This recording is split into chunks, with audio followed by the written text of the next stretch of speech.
Hey, check it out. I moved. Okay, so we figured out that people have a tendency to specialize in only one thing, and then they take the surplus of that one thing that they've created and they trade it away for other things that they might possibly need. If you missed that conversation, you can click here or here. So in its roughest state, trade must have been very clogged and inefficient. I mean, the basic idea of trade is that the baker has too much bread and the butcher has too much meat. So in an ideal world, the baker will take some of his bread and trade it for some of the butcher's meat. But what if the baker's a vegetarian? How will the butcher get bread? Smith says that is the natural evolution of every society, that people will carry with them not only surplus of what they themselves make, but also of some kind of good that other people also want.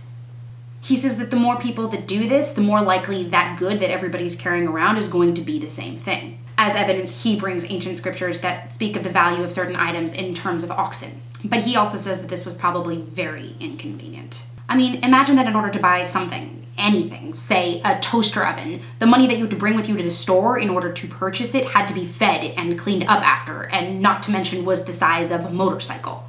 Smith cites several sources of different commodities used in different places over different time periods. He talks about salt, tobacco, leather, shells. He finishes off his list saying that in his own country, in Scotland, it's not uncommon for a workman to bring a handful of nails to the bar. Over time, every single society has given preference to metals over other types of commodities.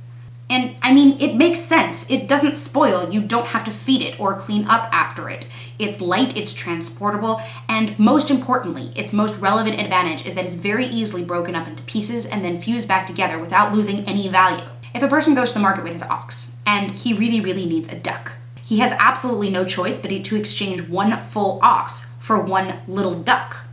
If that person had a huge hunk of metal, on the other hand, he could portion it off in exchange for whatever he thinks the duck is worth. At the very start of this process, whatever metal was available to any given society is what they used. And to start with, these metals came in huge, long, brewed bars. These bars were valued based on their weight and quality. This practice is exhausting. Since no one ever wants to get gypped, every single time an exchange was made with metal, they had to bring with them a pair of scales and that little microscope thingy. We should never underestimate man's propensity towards laziness. I mean efficiency. So what did these societies do? They started stamping things. An empirical stamp meant that this piece of metal had a certain level of quality that had a very specific value. Now, at first, stamps could only refer to quality since weight is far too easy to mess with, until they came up with coins, a small circular item that could be stamped on both sides to cover the entire surface. And voila, coined money is born, an entire industry we now call the minting business. What follows is a discussion of Smith's modern money and how it came to be. He uses the most minute and boring detail to talk about why different types of money are called different things. The most relevant example of today is the British pound, which used to be a measurement of weight, or should no longer be.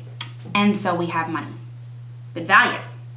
Now value is a different story, and it's a story Smith tells in not one, but 3 different chapters. See you next week.